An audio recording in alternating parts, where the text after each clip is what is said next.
Wabisanadil muttasili ilal imamil muallif rahimahullahu ta'ala wa nafa'ana bihi wa bi'ulumihi fid daraini amin. Qala Allah ta'ala wa li Sulaiman ar-riha ghuduwuha syahrun wa rawahuha syahrun wa asalna lahu ainal kitri. Allah subhanahu wa ta'ala berfirman di dalam surah Saba ayat yang ke-12. Wali Sulaiman. Itu ulama-ulama tafsir menjelaskan dengan wasakharna li Sulaimana ar-riha. Jadi wawunya atap kepada cerita Nabiullah Daud alaihissalam. Kalau Nabiullah Daud ayahnya Nabiullah Sulaiman itu Allah kasih mukjizat bisa melunakkan besi seperti yang kemarin kita sudah bahas. Jadi besi kalau dipegang sama Nabiullah Daud dengan tangannya itu lembek udah seperti adonan aja, bisa dibentuk apa aja ya. Jadi besi ketika dipegang oleh Nabiullah Daud itu nanti bisa dibentuk dengan berbagai macam bentuk. Seperti orang megang adonan kan itu bisa dibentuk bagaimana saja. Begitu yang Allah berikan kepada Nabiullah Daud alaihissalam. Nah kemudian dilanjutkan oleh anaknya, putranya yang bernama Nabiullah Sulaiman bin Daud. Ya, bagaimana Nabiullah Sulaiman? Allah bilang wasakharna li Sulaimana ar-riha. Dan kami sudah tundukkan angin kepada Nabiullah Sulaiman. Tuh, kalau Nabiullah Sulaiman punya mukjizat diantaranya itu angin itu bisa ditundukkan sehingga dia akan melakukan perjalanan yang jarak tempuhnya mestinya 1 bulan saat itu dengan kendaraan yang paling cepat Nabiullah Sulaiman hanya bisa setengah hari, dari pagi sampai siang udah sampai seperti itu. Nah ini Allah bilang wasakharna li Sulaimana ar-riha, dan kami sudah tundukkan kepada Nabiullah Sulaiman ar-rih, itu angin. Wa qira'atur rafi bi taqdiri tashirin, dan dibaca rofa dengan mentakdirkan yaitu kata-kata tashir. Nah ini dibaca rofa tuh ghuduha jadi mubtada nih ghuduha syahrun, artinya perjalanan di waktu pagi. Jadi ghuduha itu artinya masyiruha minal ghadwati, berjalannya Nabi Allah Sulaiman di waktu pagi itu al-ghadwah bimakna sobah ila zawali, itu sampai tergelincir matahari.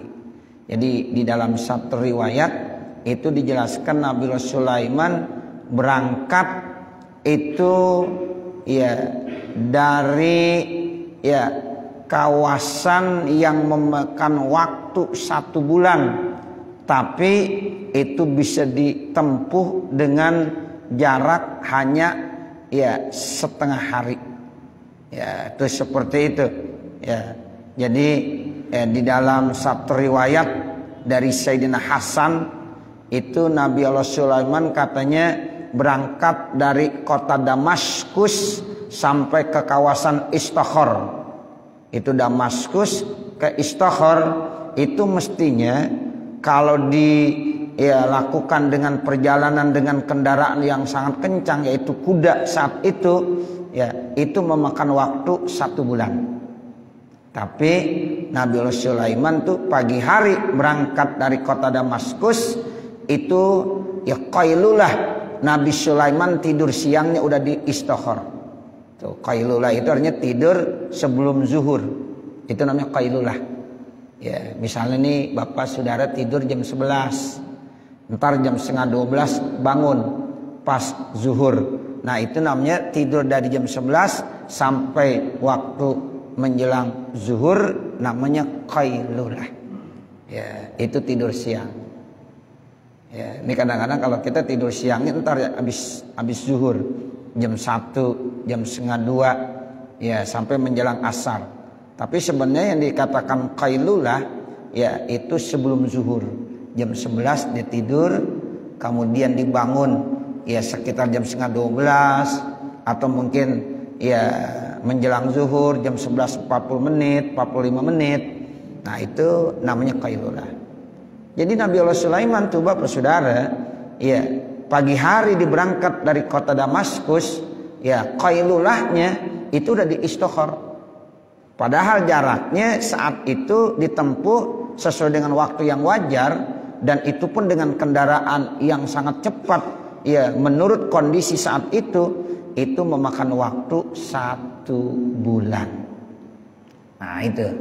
Nah kemudian di siang harinya yang Allah sebutkan lagi di sini, ya di sini dibilang ya syahrun warawahuha sayruha minaz zawali ilal gurubi syahrun. Kemudian dia berangkat di waktu ya siang harinya sampai terbenam matahari, itu yang mestinya dilakukan perjalanan 1 bulan dia lakukan hanya setengah hari, dari siang sampai mau menjelang terbenamnya matahari. Itu dari mana? Yaitu Nabi Allah Sulaiman berangkat dari kota Istokhor, kemudian dia bermalam di kota Babil atau Babilonia saat itu namanya. Ya, di kota Babilonia itu udah bermalam di situ.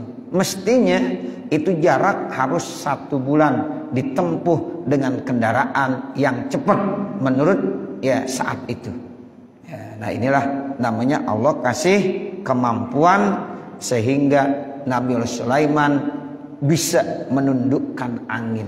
Ya, jadi melalui kendaraan yang namanya angin dia bisa berjalan dengan cepat. Ya, itu kalau setengah hari ya bisa ditempuh dengan ya cepat sekali. Padahal ya kalau menurut saat itu 1 bulan. Kalau Nabi lain lagi, kendaraannya buruk pada saat Isra Mi'raj. Ya, jadi saat Isra Mi'raj Nabi dibangunkan dari rumahnya ya oleh malaikat Jibril, kemudian berangkat ke Masjidil Haram, dari Masjidil Haram menuju ke Masjidil Aqsa, dari Masjidil Aqsa langsung naik ke langit pertama, langit kedua, langit ketiga, langit keempat, langit kelima, langit keenam sampai langit ketujuh, bahkan sampai ke Sidratul Muntaha. Ya sampai dia ya bertemu dengan Allah Subhanahu wa taala, kembali lagi ya ke rumahnya Nabi itu hanya dalam waktu lailan. Ya, itu lailan itu isim nakiro, hanya sebagian malam aja. Ya, jadi enggak semalam tapi sebagian malam. Ya, subuh bahkan sebelum subuh Nabi sudah berada di rumahnya. Nah, itu lebih cepat lagi, lebih hebat lagi dari Nabi Allah Sulaiman. Ya, jadi Nabi Muhammad itu melebihi daripada nabi-nabi yang lain. Kalau Nabi Sulaiman itu bisa menundukkan angin, ya, tetapi Nabi Muhammad Allah kasih lagi yang lebih istimewa. Ya, makanya saat-saat itu orang-orang kafir makin kagak percaya dengan ya cerita Nabi Muhammad SAW atau naik ke atas langit ya itu dalam waktu yang sangat singkat. Padahal Mekah Madinah aja saat itu menempuh jarak yang lama berbulan-bulan, apalagi dari Masjidil Haram ke Masjidil Aqsa di Palestina, jauh itu jaraknya. Ya saat itu berkendaraan baru onta sama kuda, ya itu sangat jauh sekali. Makanya kalau tidak dilandasi dengan iman mereka nggak akan percaya. Tapi Abu Bakar As-Siddiq itu percaya. Kenapa? Karena yang didahulukan iman, bukan logika, bukan akal. Makanya kalau masalah agama jangan ya selalu dengan akal. Ya, ada juga yang harus dikedepankan dengan iman. Nah, seperti itu. Jadi Abu Bakar itu lebih mengedepankan ya apanya? Imannya. Sehingga kata Abu Bakar, lebih dari itu kalau Nabi yang bicara saya percaya. Tuh, jadi ya saat itu iman yang bicara. Nah ini ya, yang dikatakan oleh Allah Subhanahu wa taala, "Wuduha syahrun wa rawahuha syahrun. Jadi jarak tempuh ya mestinya ya itu 1 bulan, tapi bisa dilakukan oleh Nabi Sulaiman setengah hari. Bahkan para as-salafus sholih Bapak Saudara ya, itu Allah kasih punya ilmu melepit bumi namanya. Jadi kalau kita bicara dalam ilmu tasawuf, nanti ada ilmu yang bisa melipat bumi. Itu kalau Allah mau kasih, dia jarak tempuhnya jadi dekat karena bisa melipat bumi. Sebagai contoh, ya itu ya Syekhuna Khalil Bangkalan itu ketika sedang lagi yang ngobrol-ngobrol sama muridnya, ya itu sampai ya menjelang maghrib. Ya kemudian kata muridnya, guru kita belum sholat asar. Bagaimana nih kita? Bisa nggak kita sholat asar di awal waktu? Ya kata guru Syekhuna Khalil Bangkalan, ya dibilang ayo ikut saya. Ya itu diajak ke pantai, diambil satu ya daun pohon, kemudian diinjak di situ, ya dia suruh pejamkan matanya, dibuka lagi matanya, udah di depan Masjidil Haram. Ternyata belum waktu asar, jadi nunggu dia bisa sholat di awal waktu sholat asar. Nah seperti itu Syekh Khalil Bangkalan. Kesinian lagi nih ada cerita saat 10 November kata Kiai Hasyim Asy'ari, kita jangan menyerang sekutu dulu, nikah Inggris dan sekutunya. Tunggu dulu, ada pemuda ya Kiai Abbas Abdul Jamil namanya dari Buntet Cirebon.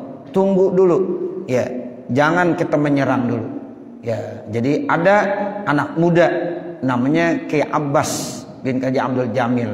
Tunggu nanti kalau beliau udah sampai sini baru kita serang yang namanya sekutu tentara nikah ya Belanda, Inggris dan yang lain-lainnya.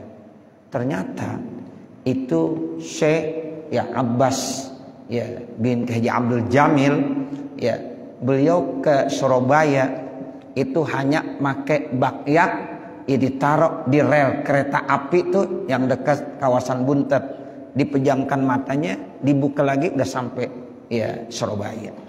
Tuh, itu udah kemariin. Ada Pak orang yang Allah kasih seperti itu. Ya, jadi Allah kasih keistimewaan. Ya, nah seperti itu Masya Allah. Ya, ini ya kemuliaan orang-orang as-salafus sholih hamba Allah. Apalagi para nabi.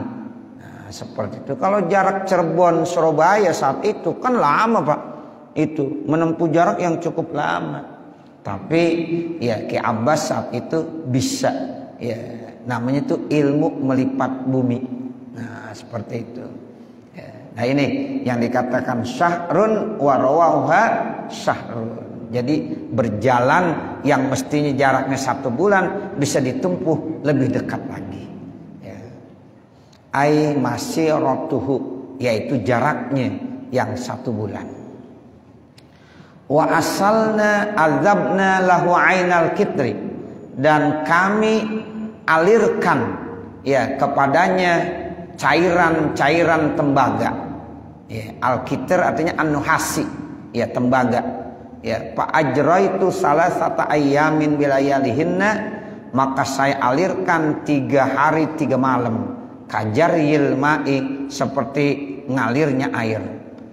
Tuh, jadi saat itu Allah kasih kekuasaan di zamannya Nabi Sulaiman, udah bisa menundukkan tembaga, batu-batu ya, sehingga kerajinan tangan di saat Nabi Sulaiman itu cukup maju Bapak Saudara ya, sehingga kita bisa melihat gedung-gedung yang tinggi saat itu ya, patung-patung dibuat saat itu ya, itu karena sudah semakin majunya ya apa ilmu yang Allah berikan. Asalnya dari Nabi Allah Daud tuh, mulai dari besi bisa ditundukkan. Nah dari Nabi Sulaiman itu udah ada mulain lagi ya, sehingga tembaga-tembaga dan sejenisnya itu bisa ditundukkan dan bisa dimanfaatkan menjadi barang-barang yang bagus-bagus ya menjadi lukisan, menjadi patung-patung. Sebab syariat Nabi Sulaiman saat itu boleh membuat patung. Kalau di syariat Nabi Muhammad nggak boleh buat patung sekarang. Ya, kalau di syariat Nabi Sulaiman itu dibolehkan. Karena memang kadang-kadang dari satu nabi ke nabi yang lain itu syariatnya beda-beda. Nah, seperti Nabi Allah Daud punya istri berapa? 100. Ya, karena syariatnya boleh. Nabi Daud Pak, istrinya 100. Kalau Nabi Muhammad kan khusus buat Nabi Muhammad, istrinya ada yang bilang 13. Ya kalau dibandingkan dengan Nabi Daud belum ada apa-apanya. Ya, Nabi Daud istrinya 100, tapi Nabi Daud punya istri 100 masih mampu puasa 1 hari, buka 1 hari. Itu. Jadi Nabi Daud puasanya begitu. 1 hari puasa, 1 hari buka, 1 hari puasa, 1 hari buka. Berarti kalau 1 bulan itu Nabi Daud hanya bukanya 15 hari. Nah 15 harinya puasa. Padahal dia punya istri berapa? 100 orang. Nah kita yang istrinya 1 aja puasa jarang kadang-kadang. Ya, puasa sunahnya jarang. Padahal punya istri 1 doang. Ya, kalah sama Nabi Daud. Nabi Daud punya istri 100, tapi bisa puasa. Ya, yang terkenal dengan puasa Nabi Daud. Ya, yauman ya yasum wa yauman yuftir. Ya, jadi 1 hari dia puasa, 1 hari dia buka. Nah itu kalau Nabi Sulaiman katanya ya istrinya ya itu lebih banyak lagi dari Nabi Daud alaihissalam. Ya kalau Nabi Daud 100, kalau Nabi Sulaiman ada bilang sampai 1000. Ya. Nah itu kalau istrinya 1000 gimana? Ya. Nah itu syariat ya, itu syariat beda-beda. Ya, jadi syariat yang diberikan oleh Allah Subhanahu wa taala berbeda. Kalau kita baca lagi dalam syariat Nabi Sulaiman Pak, kalau ngelihat ada perempuan cantik walaupun itu statusnya istri orang lain, itu nanti suaminya dipanggil, sini kamu, itu istri kamu, iya ceraikan, saya mau jadikan istri, boleh. Ya, itu syariatnya Nabi Allah Sulaiman. Ya, saya baca di beberapa kitab begitu Bapak Saudara. Ya, jadi itu Nabi Allah Sulaiman kalau ya ingin punya anak begitu dia. Ya, kalau ingin istri begitu. Ya, jadi dia bisa menyuruh ya status istri orang lain untuk diceraikan, kemudian dia persunting menjadi istrinya. Syariatnya saat itu dibolehkan. Nah, jadi ini udah maju, tembaga-tembaga udah bisa ya dialihfungsikan ya seperti itu. Wa amalun nasi ilal yaumi mimma u'tiya Sulaiman, dan juga pekerjaan-pekerjaan manusia saat itu ilal yaumi sampai hari ini mimma u'tiya Sulaimanu, itu termasuk apa yang udah diberikan oleh Nabi Allah Sulaiman. Tuh para pekerja-pekerja, penambang-penambang ya, itu sebenarnya warisan daripada ilmu Nabi Allah Sulaiman alaihis salam. Wa minal jinni may ya'malu baina yadayhi bi izni bi amri rabbih. Wa minal jinni, dan diantara lagi jin, man ya'malu, yaitu mereka orang-orang yang bisa bekerja baina yadayhi, di hadapan Nabi Allah Sulaiman alaihis salam. Jadi saat itu pekerja-pekerjanya diantaranya para jin. Ya, para jin itu pada bekerja ya atas perintah Nabi Allah Sulaiman alaihissalam, tapi biizni rabbih, artinya bi amri rabbih, itu semuanya dengan izin dan perintah ya Tuhannya Nabi Allah Sulaiman, yaitu Allah Subhanahu wa taala. Wa may yazir ya'dil minhum an amrina, dan siapa-siapa yang menyimpang ya ya'dil menyimpang minhum daripada mereka, an amrina daripada perintah kami, lahu kepada ya Allah, bitaati dengan taatnya kepada Allah, nuzikhu maka kami akan berikan kepada orang yang menyimpang dari perintah Allah min azabis sa'iri, berupa azab yang sangat ya hina. Tuh, jadi kalau dia menyimpang dari perintah Allah Subhanahu wa taala untuk selalu taat kepada Allah, maka nanti ada satu ancaman, nuzikhu min azabis sa'ir, maka kami akan berikan dia azab yang sangat pedih. Apa bentuknya azab sa'ir? An-nari, yaitu berupa api neraka. Fil akhirati, di mana? Di akhirat. Wakila fid dunya. Ada yang bilang lagi, bukan hanya di akhirat, di dunia saja udah dikenakan, yaitu dihinakan, dikenakan sanksi hukuman. Apa bentuknya? Bi ayyadribahu mulkun, gitu. Mulkun, kalau malakun malaikat, kalau mulkun raja. Nanti dia akan dipukul, hukumannya dipukul. Sama siapa? Sama raja. Ya tentunya bukan raja yang mukul. Ya nanti dia ada apanya? Ya ada orang-orang khusus, tapi atas kebijaksanaan perintah raja. Tuh, jadi orang-orang yang menentang, tidak mau ikut ya perintah Allah Subhanahu wa taala, nuzikhu min azabis sa'ir. Ada yang bilang itu nanti di akhirat ya akan dimasukkan ke dalam api neraka. Tapi dan bilang juga udah dihinakan, disiksa di dunia. Dengan cara apa? Nanti dia akan dikenakan sanksi oleh raja. Ya, dipukul dengan apa? Bisautin, dengan pecut. Ya, ada semacam pecut.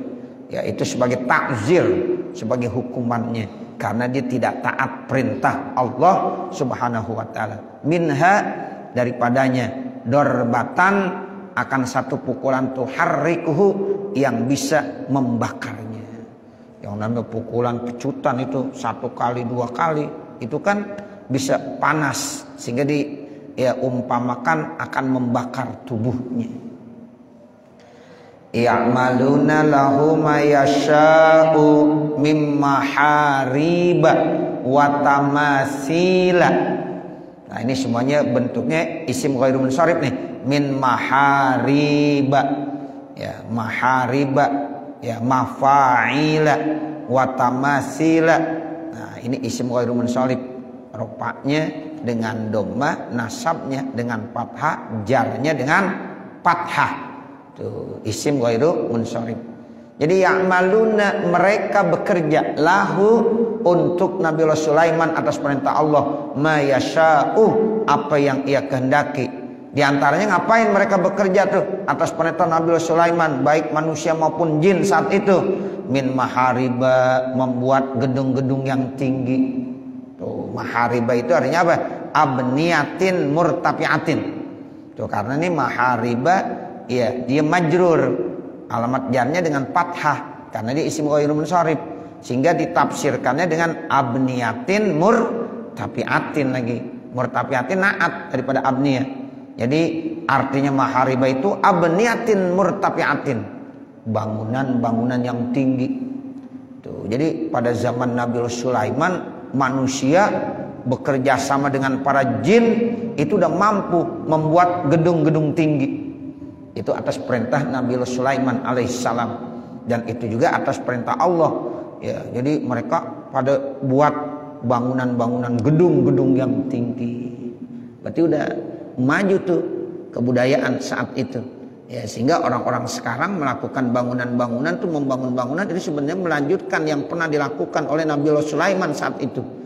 Ya, itu yang dikatakan tadi wa amalun nasi ilal yaum mimma utiya Sulaiman. Ya, kenapa? Sebab salah satu yang dilakukan oleh umat Nabiullah Sulaiman, ya'maluna lahu ma yasha'u min mahariba. Jadi mereka bekerja ya itu apa yang dikehendaki oleh Nabiullah Sulaiman. Di antaranya membuat gedung-gedung yang tinggi, abniyatin murtafiatin, bangunan-bangunan yang menjulang tinggi, yas'udu ilaiha bidarjin, yang dibuat di situ udah ada ya anak tangganya. Ya udah ada tangganya gitu. Kalau sekarang udah ada eskalatornya, bahkan udah ada liftnya. Nah seperti itu. Ya, jadi Allah sudah perintahkan saat itu. Gedung-gedung yang tinggi kan mesti ada tangganya. Nah itu udah bisa dibuat. Ya, menurut saat itu di zaman Nabiullah Sulaiman alaihissalam. Watamasila, ada lagi bangunan-bangunan yang bentuk apa? Patung-patung. Tamasil itu artinya patung-patung. Kok boleh? Ya saat itu syariat Nabi Sulaiman membolehkan.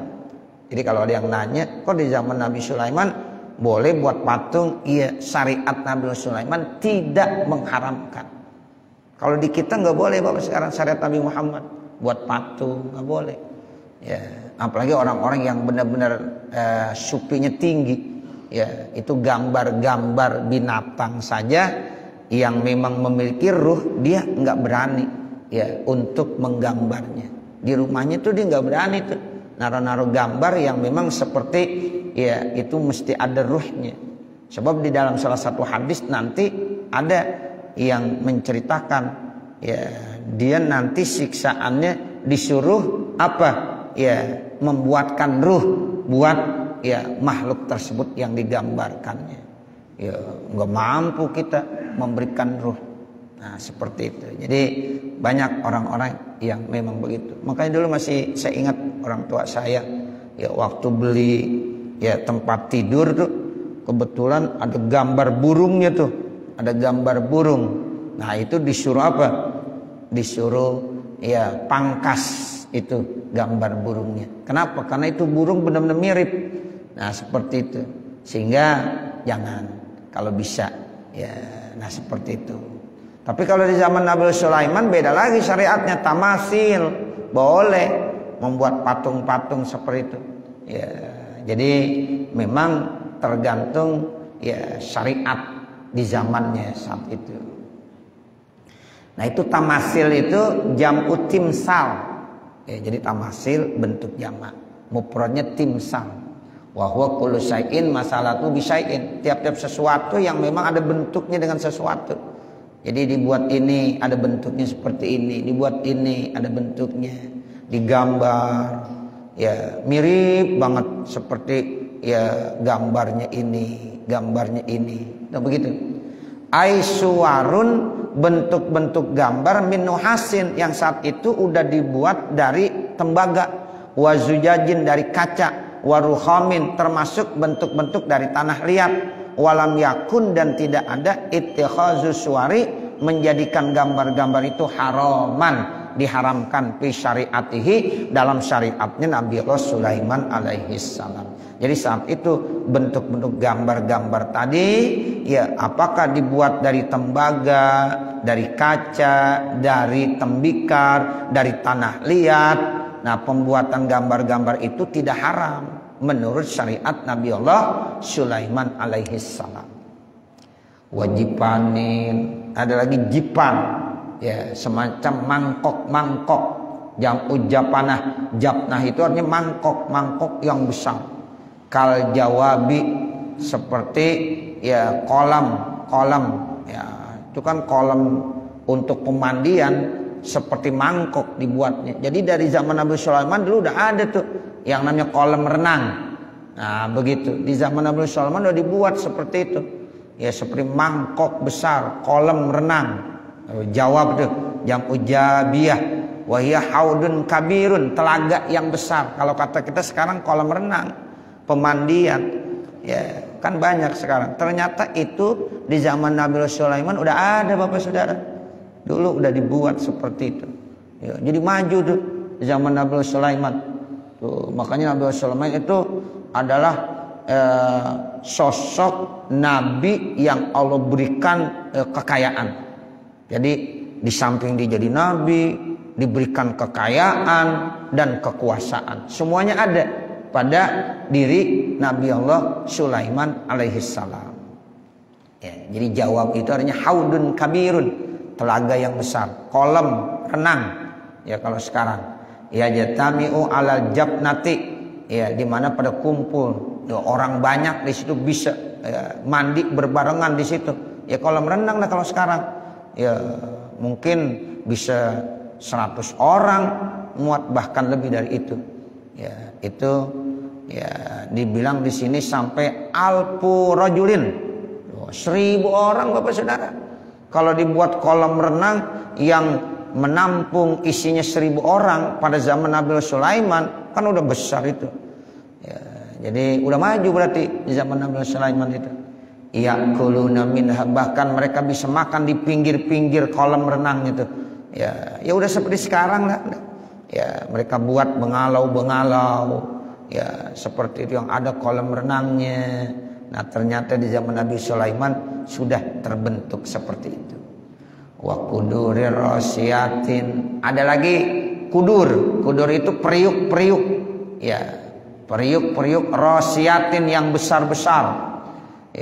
Ya modelnya kalau kita sekarang ke Dupan, ya ke Ancol tuh, dunia fantasi, itu kan macam-macam bentuk-bentuk. Ada yang periuk-periuk yang besar, bisa berputar-putar. Nah, ternyata di zaman Nabi Sulaiman udah ada itu. Ya, sabitatin laha yang kokoh, laha qawaimu yang punya kaki-kaki, la tataharraku an amakinnya, tidak akan bergerak-gerak dari tempatnya. Artinya kokoh berdirinya, keker gitu, kuat. Ya, itu ya Nabi Sulaiman saat itu. Ya, tuttakhadzu minal jibali bil Yaman. Diambil dari gunung-gunung yang ada di Yaman. Jadi gunung itu kan nanti ada batu-batu, ada semen, ada bahan pasir. Nah makanya sekarang orang membuat semen kan dari situ bahannya. Membuat batu-batu, pasir diambil dari gunung-gunung. Ya seperti itu. Ternyata udah dicontohkan dulu sama Nabi Sulaiman. Umat manusia di zaman Nabi Sulaiman udah seperti itu. Yas'udu ilaiha bisalalimi, dia bisa naik ke lantai-lantai atas dengan salalim. Salalim itu artinya dengan tangga-tangga, ada tangga jalannya. Nah itu. Jadi ya mereka bisa naik ke lantai 1, lantai 2, lantai 3, gedung-gedung yang tinggi, yaitu dengan apa? Dengan alat yang namanya tangga-tangga di zaman Nabi Allah Sulaiman alaihi salam. Wa qulna, dan kami berkata, i'malu ya ala Dauda, i'malu, bekerjalah wahai keluarga Nabi Allah Daud. Tuh, jadi ini kan karena memang ditarik ke atas itu adalah keturunan Nabi Daud, Nabi Sulaiman, terus umatnya, keturunannya itu termasuk ala Daud, keluarganya Nabi Allah Daud alaihi salam. Bi taatillah, itu dengan cara taat kepada Allah. Tetap harus taat kepada Allah. Kerja ya kerja, ya tapi tetap taat kepada Allah. Kenapa dia harus taat? Syukron, sebagai tanda rasa syukur lahu, kepada Allah, alama atakum, atas apa yang telah Allah berikan kepada kamu. Tapi Allah bilang wa qalilum min ibadiyas syakur, sedikit sekali dari hamba-hambaku yang bersyukur. Ya padahal manusia udah dikasih ilmu tuh, dengan ilmunya Allah kasih bisa membuat macam-macam tuh. Dari kekayaan alam yang telah Allah berikan, ya bisa membuat bangunan-bangunan yang tinggi, gedung-gedung yang tinggi, fasilitas-fasilitas, sarana-sarana yang memang dimanfaatkan buat manusia itu sendiri. Mestinya dia semakin taat kepada Allah, tapi sayang, ya mereka banyak yang tidak taat, sehingga Allah bilang wa qalilum min ibadiyas syakur, sedikit sekali dari hamba-hambaku yang bersyukur. Al-amilu bi taati, yang mau bekerja dengan taat kepadaku, syukran, karena syukur li nikmati, atas nikmatku. Makanya syukur itu bagaimana? Syukur itu kita manfaatkan segala fasilitas yang telah Allah berikan untuk taat kepada Allah. Nah itu namanya syukur. Dikasih badan sehat, bagaimana syukur? Ibadah, kita ibadah kepada Allah. Nah itu namanya kita syukur. Dikasih harta, bagaimana cara syukurnya? Manfaatkan harta itu dalam rangka ridho Allah Subhanahu wa taala. Itu namanya syukur semuanya. Tapi nyatanya Allah bilang wa qalilum min ibadiyas syakur, sedikit sekali dari hamba-hambaku yang bersyukur. Saya kira cukup kali ya. Ya, nanti falamma qadaina alaihil maut. Nah, nanti cerita bagaimana Nabi Allah Sulaiman meninggal dunia. Ya, menjelang kematian Nabi Allah Sulaiman.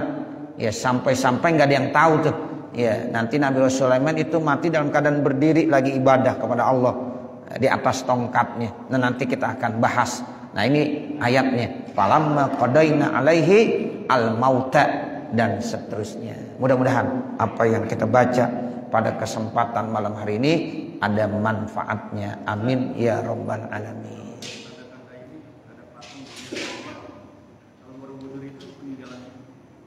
Kenapa?